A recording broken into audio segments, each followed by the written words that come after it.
So this is just into CNN. A source confirming to CNN a federal grand jury investigating January 6th has subpoenaed the former White House counsel, Pat Cipollone.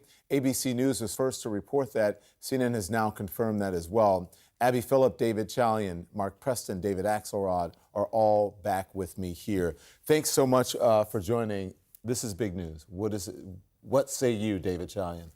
Well, I think we've seen over the last couple of weeks this escalation in this grand jury process that is separate and apart from all of the DOJ investigations and prosecutions into those that actually stormed the Capitol and broke into the Capitol. This is now, has been, and we've seen, as Pence aides have been called in and what have you, getting into the inner sanctum. Well, you don't get more inner sanctum than the White House counsel, right, who we know through testimony given to the January 6th committee, was running down the hall to the Oval Office to try and stop meetings from progressing, who was trying to get the White House chief of staff alive and awakened and engaged in what was going on in the 6th. So I know that Cipollone and his team are going to go through a whole host of negotiations and conversations with DOJ about what he could say or what he can't say. But this is DOJ investigation, and this subpoena of Cipollone. This is as serious as a heart attack. I don't think DOJ is fooling around here at all, and I think this is going to be an investigation that is going to be with us for quite some time. There was a negotiation with the House committee because the House is racing a clock. They needed to get what they're going to do done because they were concerned about the Congress turning over in January. The Justice Department will pursue him, and they're going to test this issue of privilege, because there is no privilege if it relates to the commission of a crime, and they will pursue it in a way that the House cannot. And I think the question going forward will be, when they do pursue it and it goes to the courts, how quickly does it get resolved, even in these federal probes? Is in the past, some of the judges and some courts have taken a long time to come down in rulings about whether or not privilege applies to certain circumstances. A court that moves much more quickly could have this moving along. And I think either way, though, it puts Cipollone in a position that he wasn't in with the January 6th committee. He basically was able to go into a room with the January 6th committee and say, here's what I'm willing to talk about, here's what I'm not. And they were amenable to that. But it's not going to be that kind of situation when you're talking about a federal grand jury and when you're talking about federal crimes. And you guys are right. Hold on, Mark. You guys are right, because they said that what ABC News is reporting, that attorneys for Cipollone, they're going to try to negotiate this like they did with the House Select Committee investigating the attack, which you mentioned here. They're expected to engage in these negotiations around any appearance while weighing concerns regarding potential claims of executive privilege. So you're going to have that dance. As they should, though. I mean, for somebody who was, who's been in the West Wing and has been in that situation, like, there has to be some kind of privilege given to that he is the former White House counsel. Right, but to David's point, if there is a crime being commissioned, then there is no executive privilege. And what's interesting about Cipollone is that he's not a MAGA guy. He is somebody, who took a job, went in and did it, and was very open with the January 6th committee, which I was kind of surprised. I mean, again, he went and negotiated it out, but to have him come in and say some of the things that he did on videotape that were showed, during the hearings was amazing, I thought, and really helped make their case. I want to get some legal analysis now. Ellie Honig joins us now. Ellie, when you look at what's happening now, Pat Cipollone, a federal grand jury subpoenaed the former Trump White House counsel, Pat Cipollone, for this investigation into January 6th. What does this mean?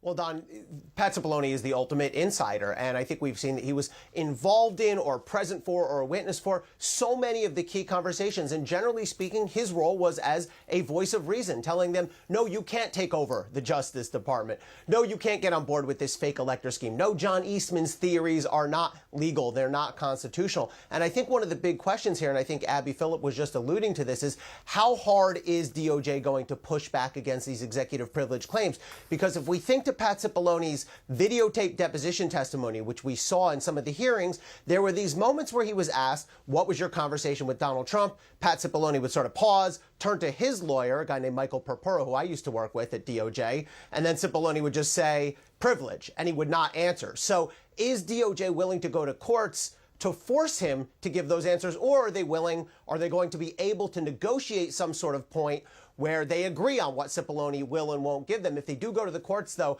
A, that's going to be a very high stakes battle, and B, that could take quite a while. That could take months Ellie, and months. I mean, this does escalate. This takes it to a whole new level. I mean, if you have the former White House counsel being subpoenaed here, this really ratchets things up. Yeah, there's no question about it. I mean, when we add this to what we already know about who the committee is speaking with, I mean, this is a next level up from Mark Short, from Greg Jacob. This is the White House counsel. He's in all the rooms for all the big meetings. So this is, yes, another sign of just how serious and how focused DOJ is on not just the White House, but the inner sanctum of the Trump White House. CNN senior crime and justice correspondent Caitlin Polantz is joining us now on this. This is a big deal that they'll be hearing from him. Brianna, it really, really is. And for them to go after Pat Cipollone to try and lock down what he knew about January 6th just shows how serious, how significant this criminal investigation is into January 6th. So my colleague Pamela Brown, she was able to confirm last night a story first reported by ABC News that former White House counsel Pat Cipollone has been subpoenaed by the federal grand jury that is investigating January 6th out of Washington, D.C. And this sort of fact-finding step, it would be the sort of thing where prosecutors would want to talk to Cipollone probably about what he spoke to the House Select Committee about, but also what he was witnessing, what he was hearing in the West Wing, maybe things that the House Select didn't ask him about, other things he may have witnessed. And part of this, too, that Pam had learned when she was doing this reporting is that Cipollone and his attorneys are in discussions over access, over executive privilege, and whether prosecutors can actually get to Trump's statements themselves. That's something that we already know is a brewing fight, and a very important one at that, because people from the office of the Vice President, Mark Short, Greg Jacob, they've already been into the grand jury, and everything that they said, the only thing that they stopped at was being able to share what Trump himself was saying. And so the Justice Department is about to go and have a fight over possibly getting access to Trump's statements. That is something that could bubble up with Cipollone as well. And if we remember back at that House Select Committee hearing, what we've heard of Cipollone saying before is that the key thing he had said was that Trump was the only person in the White House who didn't want to tell rioters to leave the Capitol on January 6th. The House Select Committee made a very big deal about this. But even when Cipollone was testifying to that out at the House Select Committee, he was very hesitant to say exactly what Trump said and even to name Trump in that circumstance because he kept citing executive privilege. So this could be something that brings us to another court fight, but it really is an aggressive step by investigators to want to bring him into the grand jury and lock down his testimony. Yeah, it was clear that unburdened by what he perceived was that executive privilege, he would have talked about it. So he would have a lot to say there. So we'll be watching this. Caitlin, thank you so much for the great reporting.